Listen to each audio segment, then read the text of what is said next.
So guys, अब हम last lecture में हमने आईपी हेडर्स के बारे में पढ़ा था। आज हम आईपी प्रोटोकॉल्स के बारे में पढ़ेंगे। आईपी एड्रेस क्या होता है इसके बारे में हम आज थोड़ा जान लेते हैं, थोड़ी बेसिक चीजें। ये हमारा पार्ट 1 में होगा, ये पार्ट 1 का वीडियोस होगा और पार्ट 2 में और सारी वीडियोस आएंगी क्योंकि आईपी प्रोटोकॉल बहुत लंबा है और थोड़ा टाइम लगेगा। तो गाइस प्लीज इसे एकदम ध्यान से देखना। I hope you will be understanding everything, each and everything. And एक एक टर्म्स मैं बताऊंगा, है ना। एक एक टर्म्स जान जाओगे तो चीजें बहुत आसान हो जाएंगी, है ना गाइस। सो गाइस चलो लेट्स गेट स्टार्टेड। चलिए स्टार्ट करते हैं ना गाइस। वेल सो स्टूडेंट, देखो मेरे दोस्त, मेरे भाई, मेरे पाजी, देखो ये क्या है। सो गाइस आईपी एड्रेस क्या होता है। आईपी एड्रेस ना आगे हम बताएंगे होता क्या है, ठीक है। पहले हम जान लेते हैं आईपी एड्रेस बनाया किसने, है ना, फिर बात करेंगे क्या होता है। ठीक है गाइस, समझ में आ रहा है हमारा बात समझ में आ रहा है कि नहीं। आई होप आ रहा होगा आपको। चलिए स्टार्ट करें। ठीक है चलिए करते हैं स्टार्ट। सो आईना एक ना हमारा ये है, ऑर्गेनाइजेशन है अमेरिका की, ठीक है। सो गाइज आईना जो है एक internet assign number of authority एक ऑर्गेनाइजेशन है जो कि कुछ पैरामीटर्स प्रोवाइड कराती है सभी कंट्री में। पहला उसमें आता है हमारा डोमेन नेम जो कि डीएनएस का है, www.google.com। ये हो गया डोमेन नेम। www.in.com, ये सारी बहुत सारी है इस तरह के। तो डोमेन नेम ये भी प्रोवाइड कराता है ना। नंबर रिसोर्सेस, ये क्या है, आईपी एड्रेस कंट्रोल बाय आईना। आईपी एड्रेस जो प्रोवाइड कराता है उसी को नंबर रिसोर्सेस कहते हैं, वो भी आईना ही प्रोवाइड कराती है। प्रोटोकॉल असाइन कंट्रोल बाय आईना, है ना। प्रोटोकॉल नंबर असाइनमेंट भी कंट्रोल करता है आईना। और अगर हम बात करते हैं नंबर रिसोर्सेज के बारे में तो इसमें आता है हमारा आईपी एड्रेस। अब बताते हैं आईपी एड्रेस क्या है। IP address unique identifier for each computer connected to the public internet. IP address वो चीज है जो सभी डिवाइस का एक यूनिक आइडेंटिफिकेशन है। यूनिक आइडेंटिफिकेशन ग्लोबली के लिए, ग्लोबल में कोई भी कम्युनिकेट करना चाहता है तो ग्लोबली कम्युनिकेशन के लिए IP address is a unique identifier. It's a number. It's, you can say, address of location, any location, any devices, right? अब ACE number ये unique identifier for each network that cross connected with other network। ये चीजें आपको अभी समझ में आएगी नहीं, ये थोड़ा एडवांस लिख दिया हूँ तो ये न आगे आप समझ जाओगे। इसे अवॉइड करो, है ना। So guys, आईना cannot handle all countries, that is why it is divided in subdivisions। क्या होता है कि आईना जो है ना वो बहुत बड़ी संगठन है, बहुत बड़ी ऑर्गेनाइजेशन है। वो ना सारे कंट्री को आईपी प्रोवाइड कर नहीं सकती है अकेले। तो उसने ना एक ये बनाया, सब डिवीजन बनाया, मल्टीपल, जिसमें उसने डिवाइड कर दिया कि इस कंट्री के लिए ये है सब डिवीजन, ये कंट्री के लिए ये है ना। तो वो सब डिवीजन से आईपी खरीदते हैं लोग अकॉर्डिंगली। अब वो कौन कौन सा सब डिवीजन है तो पहला देखो, पहला क्या है, America registry for internet number. ये सब डिवीजन अमेरिका के लिए है गाइस। ये अगर किसी को आईपी एड्रेस खरीदना है अमेरिका में तो वो इसी सब डिवीजन से आईपी एड्रेस खरीदेगा, ना कि डायरेक्ट आईना से। आईना डायरेक्ट आईपी एड्रेस नहीं असाइन करती है किसी को भी। अगर आपको आईपी एड्रेस चाहिए तो आप बाय करना चाहो तो then you will go to this office, either online you can apply for that American registry for internet number. और दूसरा हमारा यूरोप के लिए है, राइप एनसीसी। ये अगर यूरोप के लोग को आईपी एड्रेस चाहिए तो वो इस ऑर्गेनाइजेशन से कांटेक्ट करेंगे, then you will give them, जैसा कि आप देख सकते हो गाइस। एपनिक, एपनिक क्या होता है? ये Asia Pacific network information centre. अगर एशिया के लोग, जैसे इंडिया, और एशिया में बहुत सारी कंट्रीज हैं, तो एशिया के जो भी कंट्रीज हैं वो सबको आईपी एड्रेस चाहिए तो वो एपनिक के पास जाएंगे। जैसे मैं एग्जांपल आपको बता रहा हूँ देख करके। एपनिक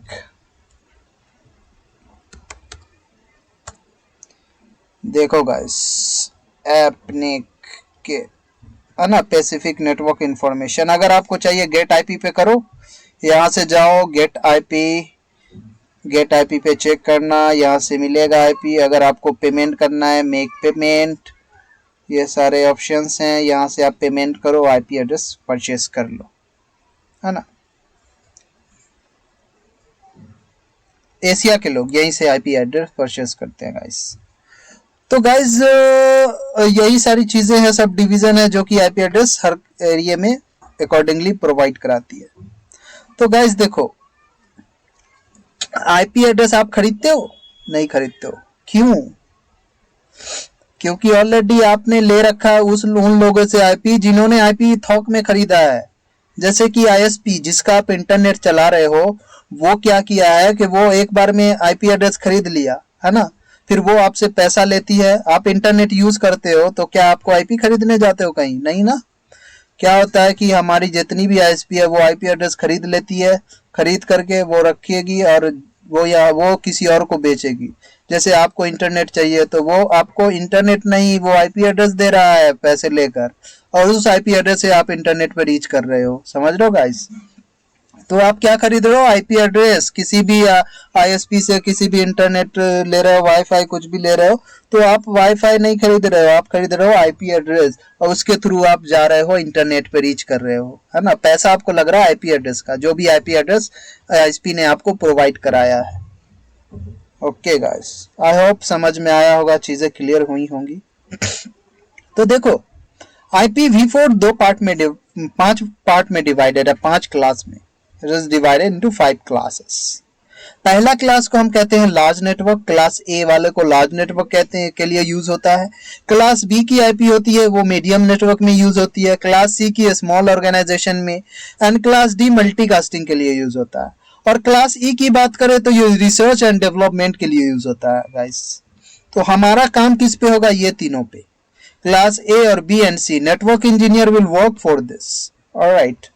As of now, in the future, we will work on this also and this also. Research and development also. Well guys, IPv4 has 4 octets. IPv4 जो है ना वो 4 octet में divided है। Octet किसे कहते हैं? तो as you can see here, this is octet 8 bit। 8 bit के field को octet कहते हैं, है ना। और डॉट जैसे लगा फिर दूसरा ऑक्टेट स्टार्ट हो जाएगा, फिर डॉट लगा फिर तीसरा ऑक्टेट। इसी तरह 4 ऑक्टेट का फील्ड होता है आईपी एड्रेस, जिसको 32 बिट वैल्यू कहते हैं। आईपी एड्रेस एग्जांपल देखो, ये 192.168.1.1 ये आईपी एड्रेस है। तो इसका ये जो है पार्ट, ये पार्ट को देख रहे हो 192, ये पहला ऑक्टेट, 168 दूसरा ऑक्टेट, 1 तीसरा ऑक्टेट, और ये 1 चौथा ऑक्टेट। तो 4 ऑक्टेट का आईपी एड्रेस होता है, और IP address dotted decimal format में होता है। आईपी एड्रेस कैसे रिप्रेजेंट होता है? ये डॉटेड डेसिमल फॉर्मेट में रिप्रेजेंट होता है आईपी एड्रेस। और मैं बात करूं तो सबनेट मास्क वो क्या होता है? तो बाय डिफॉल्ट क्लास ए का सबनेट मास्क होता है 255.00, क्लास बी 255.255.00, क्लास सी 255.255.255.0। इसमें 1 ऑक्टेट ये ऑन रहेगा, रिजर्व रहेगा नेटवर्क के लिए। क्लास ए में 1 ऑक्टेट रिजर्व है नेटवर्क के लिए, क्लास बी में 2 ऑक्टेट रिजर्व है नेटवर्क के लिए, एंड क्लास सी में 3 ऑक्टेट रिजर्व है नेटवर्क बिट के लिए। IPv4 is separated by dot. As you can see, between octet there is a dot. 1 octet 8 bit value जो ऑलरेडी मैं बता चुका हूं।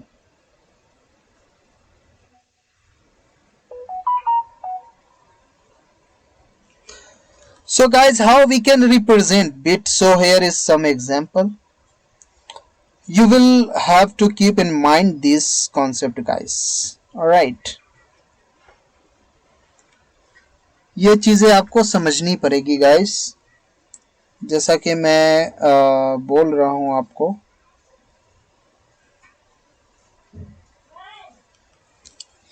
देखो, ये हमारे एक ऑक्टेट है, ये जो पूरा है ना, पहला बीट, दूसरा बीट, तीसरा बीट, चौथा, 5, 6, 7, 8, 8 बीट का एक ऑक्टेट होता है। तो ये 255 कैसे आया, आपने पूछा नहीं क्वेश्चन, है ना?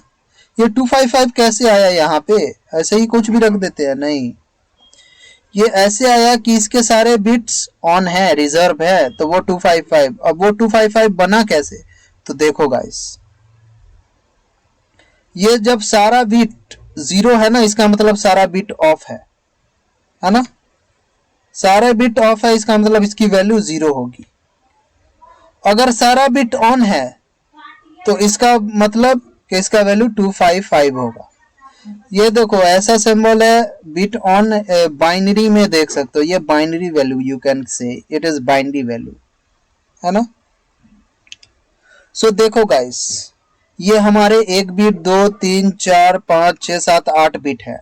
तो हम 1 बाय 1 बिट ऑन करेंगे और उसका वैल्यू देखेंगे। ये हमारा पहला बिट होता है, ठीक है? ये हमारे जो राइट साइड, लेफ्ट साइड है, लेफ्ट साइड से स्टार्ट करोगे, लेफ्ट साइड का बिट पहला होता है, उसके बाद वाला दूसरा बिट होता है गाइस। ओके, तो देखो, what is the value of all these bits, you know, respected value of all bits। so देखो,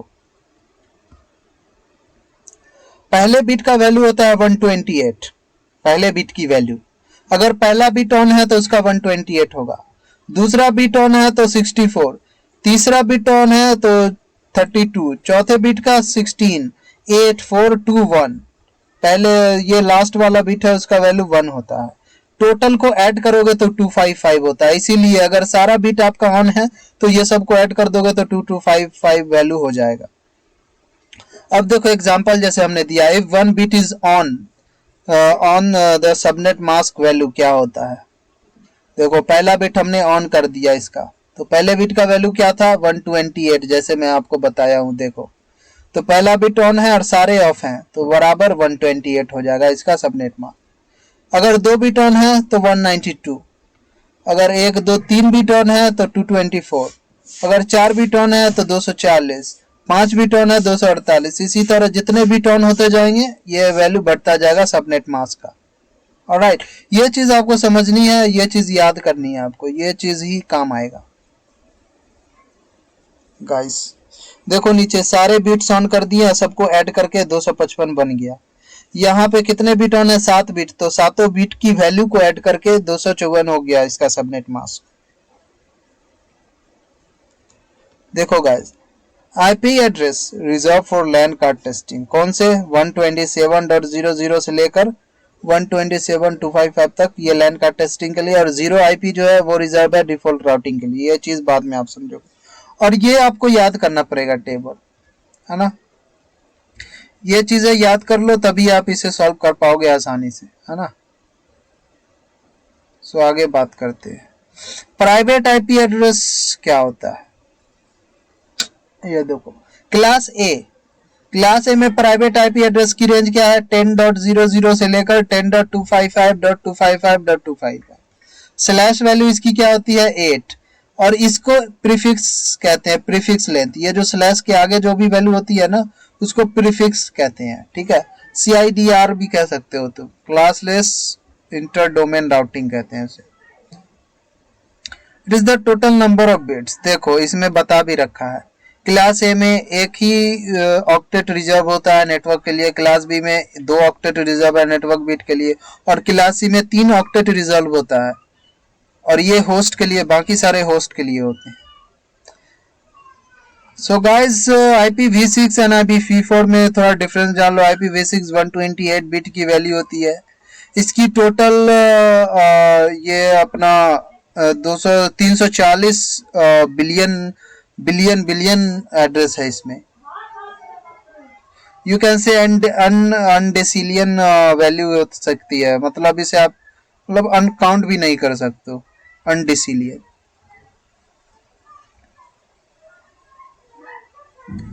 एंड 4 बाइट होता है हमारा IPv4 में, जो कि 4.3 बिलियन ही है, बहुत कम है ना। अब गाइस हम बात करते हैं सबनेटिंग क्या होता है। What is subnetting? A big network divided into a small network is called subnetting. अब क्वेश्चन आता है सबनेटिंग की नीड क्यों पड़ी, है ना। तो हमारे पास क्या था गाइस, हमारे पास जैसे कि आप देख सकते हो IPv4 में बहुत कम आईपी थे, वो सारी आईपी एग्जॉस्टेड हो रही हैं, है ना। तो वेस्टेज ऑफ आईपी, आईपी की वेस्टेज को कम करने के लिए हमने सबनेटिंग लाया। तो सबनेटिंग से आईपी एड्रेस की वेस्टेज कम होगी, सही यूटिलाइजेशन होगा, efficient utilization. So subnetting is a fundamental concept in computer networking that allows for efficient utilization of IP addresses and better organization of network resources. Alright. So we can use IP address from 1 to 223 only. Right. So guys, private IP address and public IP address में क्या difference है? So as you can see here, the private IP address. Private IP addresses are reserved for use within private network, such as home network or corporate internets, and they are not routable over the internet. Alright. Well, private IP address can be used in different private network without causing conflicts. So private IP address जो है ना वो same 2 different network में आप same IP address रख सकते हो private के केस में। ये आप पढ़ोगे आगे CCI लेवल में, CCNP लेवल में, तो आपको ये चीजें क्लियर होंगी, है ना। अब हम पब्लिक के बारे में थोड़ा बात कर ले। Public IP address are globally unique address assigned to the device connected to the internet. They are used to communicate between device across different network on the internet. Internet पर रीच करने के लिए पब्लिक आईपी की जरूरत होती है। Public IP free नहीं होता है, और on the other hand private IP address is free, and public IP address globally unique होता है ना। अब guys, now we'll discuss about subnetting. We have total 8 parts in subnetting में कितने parts होते हैं जिनको हमें solve करना होता है। जैसे आपको कोई भी कंपनी में जाओगे तो what they will give you only one IP address, and उस IP address से आपको सबनेटिंग करके सबनेट मास्क निकालना है, नंबर ऑफ नेटवर्क निकालना है, कितने नेटवर्क बन सकते हैं, फिर नेटवर्क आईडी निकालना है, नंबर ऑफ होस्ट। होस्ट मतलब होस्ट से आप क्या समझ रहे हो, ये जो होस्ट है इससे आप समझ क्या रहे हो। होस्ट एक kind of user, you can say kind of user, host user को ही कह सकते हो। तो कितने यूजर हमारे इस आईपी एड्रेस असाइन कर सकते हैं, कितने नंबर ऑफ यूजर के लिए आईपी एड्रेस बन सकता है एक आईपी से, ब्लॉक साइज क्या होगा, first valid host, last valid host, and broadcast ID. ये सारी चीजें पैरामीटर आपको सॉल्व करनी होती है सबनेटिंग में। तो ये सारी चीजें समझ में आएगी। पहले हम क्लास सी से स्टार्ट करेंगे। हमें एक आईपी एड्रेस मिला 192.168.1. ओ माय गॉड, ये तो बहुत लंबा वीडियो। चलो गाइस, सबनेटिंग हम स्टार्ट करेंगे नेक्स्ट लेक्चर में गाइस। सो आई होप आपको ये थोड़ी सी चीजें समझ में आई होंगी। बस आज थोड़ा ही पढ़ाया, ज़्यादा नहीं पढ़ाया। तो ये चीज़ें आपकी क्लियर हुई होगी आई होप। एक बार आप रिवीजन करना तभी क्लियर होगा, और डिस्कस करना। देखो चीज़ें कब क्लियर होती है, जब आप लोगों के साथ बैठ कर डिस्कस करते हो। डिस्कस नहीं करोगे तो चीज़ें क्लियर जल्दी नहीं होगी। सो गाइस, चलो अब हम मिलते हैं नेक्स्ट वीडियो में, फिर हम बात करते हैं आगे सबनेटिंग पे। Alright, okay, good bye.